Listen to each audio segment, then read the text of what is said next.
हजरत यूसुफ का हुस्न बिकने लगा मिस्र में। जानते हैं कि नहीं? पता है ना, यूसुफ जुलेखा की कहानी किसी को पता हो ना हो, बुड्ढो बुड्ढो को पता है, क्योंकि लैला मजनू यही बताते हैं। यूसुफ जुलेखा इनसे बेहतर कोई नहीं जानता है। हमने तो किताबों में जैसे पढ़ा वो पढ़ा ही है, लेकिन बड़े बूढ़े बड़ा रंग देके उसको पेश करते हैं। तो सुना ही होगा दास्तान यूसुफ है, सुना ही होगा ना। तो ये एक तारीख रही। हजरत यूसुफ मिस्र के बाजार में बिकने लगे, ऐलान हो गया। ये बाज मर्रखीन ने यहां तक लिखा है, एक दिन हजरत यूसुफ ना आईना देख रहे, ख्याल आया मेरे जैसा हसीन कौन होगा, मेरे जैसा हसीन कौन होगा। रब ने मुझे तो बड़ा ही हसीन बनाया। तो फिर यहां तक लिखा गया कि जैसे ये ख्याल आया, फिर रब ने फैसला कर दिया, यूसुफ जिस हुस्न पे नाज है ना, इसे हम कोड़ियों के दाम भी बेचेंगे। फिर कुएं से निकाल के खोटे सिक्कों में हजरत यूसुफ को बेचा गया। फिर खातिर दिल पे ये ख्याल आया, मालिक मेरी इतनी सी कीमत थी, कोटे सिक्कों में बेच दिया गया। कहा यूसुफ दिल थोड़ा न कर, अब तेरी बोली मिस्र के बाजार में लगवा के दिखाए। फिर रब ने मिस्र के बाजार में यूसुफ की बोली लगवाई। फिर कीमत कितनी थी, कभी खोटे सिक्कों में बेचा और कभी मिस्र के बाजार में खड़ा हुआ यूसुफ। ऐलान हुआ कीमत क्या है, कहा जिसके पास जो हो सारी दौलत लेके आ जाए, जो सबसे ज्यादा दौलत लेके आएगा वही यूसुफ को लेके जाएगा। सारे अमीर अपनी सारी दौलत लेके आ गए। मिस्र के बाजार में यूसुफ का हुस्न तोला जा रहा है, भीड़ लगी है देखने वालों की, खरीदार कम तमाशाई ज्यादा। जो भीड़ लगी थी वो चारों तरफ थी। अचानक पीछे से शोर हुआ, हटो बचो हटो बचो। लोगों ने मुड़ के देखा क्या हो रहा है, देखा एक बूढ़ी औरत आ रही, और बूढ़ी औरत ने ना, वो देखे होंगे चरखे ना, चरखे देखे नहीं, ये बड़े बूढ़ों के तो दौर में रहे हैं, मैं बच्चों से जवानों से पूछूं, देखे ना चरखे, रुई काटने वाले। तो उस औरत ने ना वो रुई काटा हुआ धागा बगल में रखा, वो करी हटो बचो। का किधर? का सुना के आज यूसुफ की बोली लग रही, मैं भी खरीदने आई। किसी ने देखा क्या लेके आई है, ये है ना मेरे पास धागा। कितना है? का 5 सेर रुई पूरी तोल के उसको धागा बना के लेके आई। 5 सेर रुई का धागा है। किसी ने कहा फिर? कहा मैं लेके आई हूं, यूसुफ खरीदूंगी। हंस के कहने लगा तू खरीदेगी? वो देख अजीज मिस्र की सारी दौलत पल्ले में चढ़ गई है, हीरे जवाहिरात से यूसुफ को तोला जा रहा है, फिर भी दौलत पूरी नहीं डाल रही है, तू धागे से तोलेगी? उसने कहा हटकर पगले जाने तो दे। कहा करेगी क्या? कहा उस लाइन में तो जाके खड़ी हो जाओ जिसमें यूसुफ के खरीदार खड़े हैं। कहा किस लिए? कहा जब यूसुफ के खरीदारों का कयामत में तस्करा होगा और नाम लिया जाएगा, तो जहां अज़ीज़े मिस्र की गिनती लगेगी वहां उस धागे वाली का भी नाम आ जाएगा।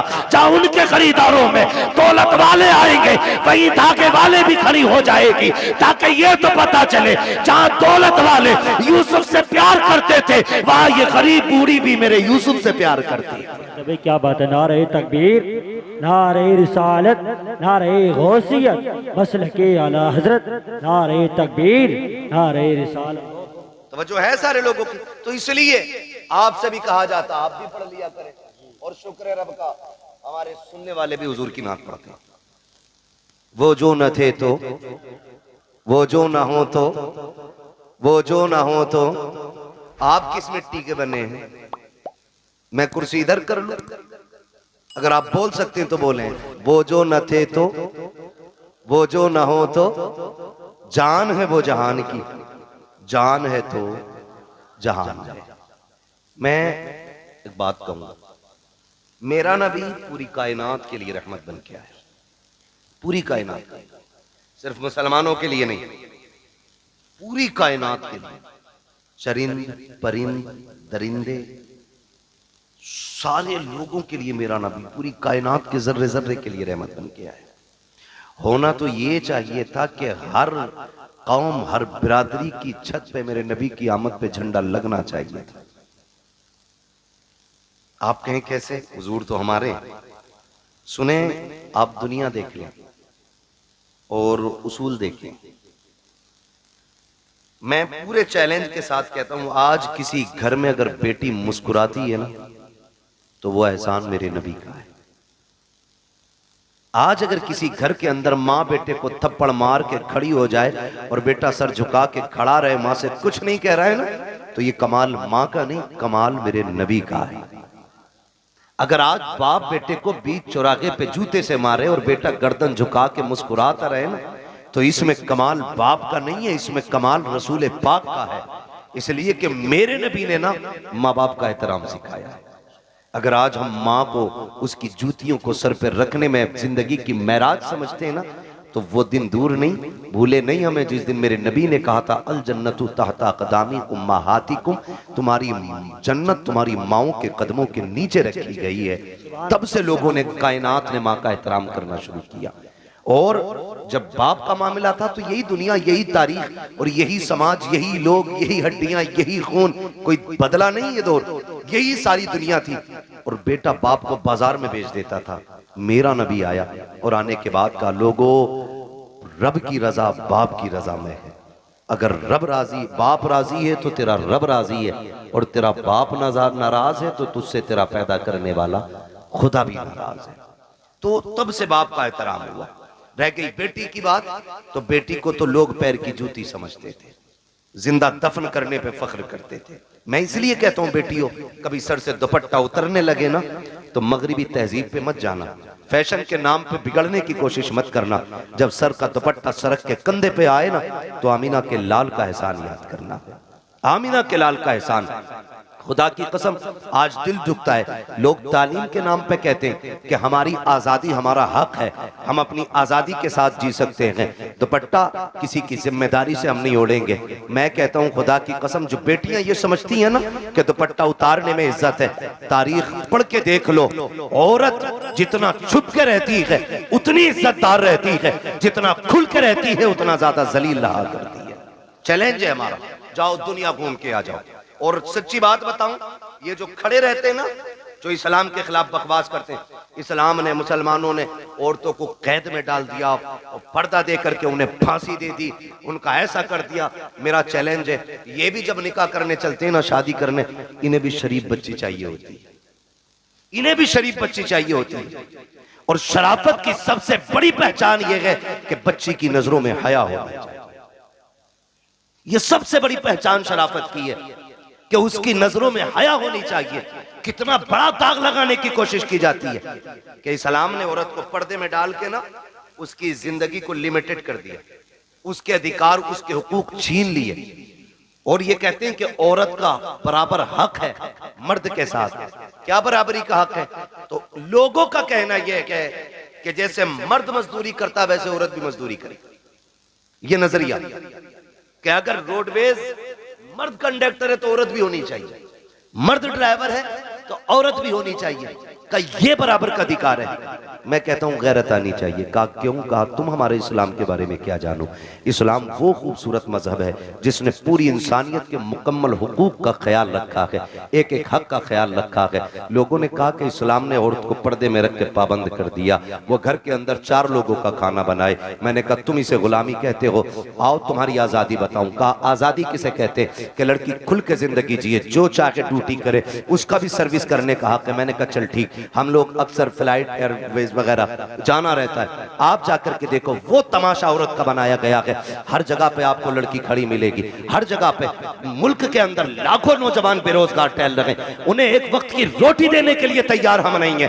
किसी को पढ़े लिखे IAS IPS पकौड़ियां तलने के लिए तैयार है, लेकिन नौकरी मिलने को तैयार नहीं है। बेटियों के हुकूक के लिए लड़ने वालों, कौन से हक की बात करते हो? आपने लेकर के एक छोटी सी दुकान से हवाई जहाज तक बच्चियों को ले जाके खड़ा कर दिया और बात करते हो हमने इज्जत दी है। मैं तारीख के हवाले में ये बात कहना चाहता हूँ, जिम्मेदारी के साथ कहता हूँ, जाओ जाकर के किसी भी फ्लाइट को देख लो, एक फ्लाइट के अंदर कम से कम 350 बंदे बैठा करते हैं, और उसके अंदर उनकी देखभाल के लिए 3 से 4 बच्चियां होती हैं। 350 लोगों को सुबह से शाम तक पानी पिलाना, और उनकी ड्यूटी में यह लाजिम होता है तुमसे कोई किसी भी तरह बात करे, तुमको उनसे मुस्कुरा के बात करनी है। किसी के लहजे का भी, गलत लहजे कि कभी जवाब तुम्हें सख्ती से नहीं देना है वरना तनख्वाह काट ली जाएगी। साहिब किस आजादी की बात करते हो? जिसने बेटियों से कपड़ों का हक छीन लिया तुम उसे आजादी कहते हो। जिसने उसकी इज्जत का हक छीन लिया तुम उसे आजादी कहते हो। चार बच्चियां 350 लोगों की नौकरी कर रही है तुम उसे आजादी कहते हो। ये आजादी नहीं है, ये गुलामी है। आजादी ये है कि 4 भाइयों की एक बहन हो, अपने भाइयों को इज्जत से खाना खिलाए, लेकिन खुदा की कसम किसी की मां ने दूध नहीं पिलाया है कि उस बहन की तरफ कोई नजर बिगाड़ के देख भी सके।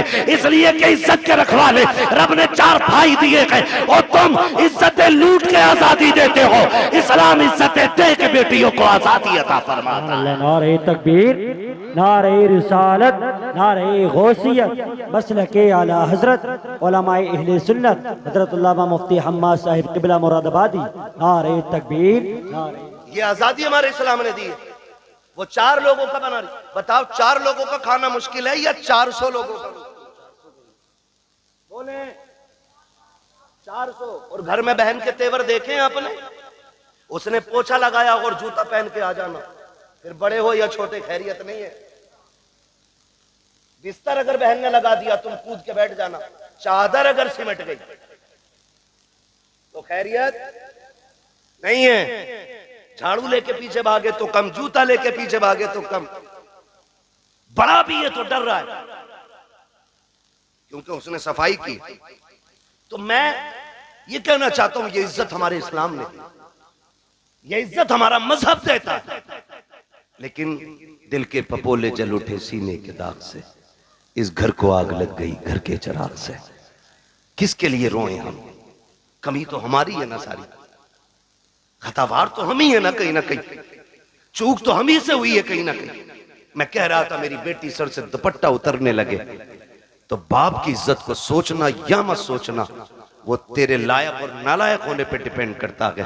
लेकिन तुझ पे लाजिम है जब दुपट्टा उतरने लगे तो एक बार मदीने वाले मुस्तफा के बारे में जरूर सोचना। क्या बात है? उनके बारे में जरूर सोचना जिन्होंने बेटियों को दुपट्टे दिए, बेटियों को दुपट्टे दिए। आज हम अपनी कौम से सिर्फ इतना कहेंगे, हुजूर के दिए हुए किरदार को मजबूती से थामें। मेरे हुजूर आए, कायनात को इज्जत मिली, कायनात को इज्जत मिली, सरकार आए। और खुदा की कसम मैं ये नहीं कहूंगा, मैं तो हर कलमा पढ़ने वाले से कहता हूं कि सारे ही हुजूर के नाम का झंडा लगाओ, सारे हुजूर के नाम का। लेकिन करना क्या है? हमें तो हम ही खा गए ना, हमें तो हम ही खा गए। वरना दुनिया में ताकत नहीं थी कोई हमें मिटा लेता, औकात नहीं थी कोई हमें घुटनों पे ले आता, हमको हम ही खा गए। फिर कबंदी है कहीं और कहीं जाते हैं, क्या जमाने में पनपने की यही बातें हैं? ये डॉक्टर इकबाल ने बहुत पहले कहा।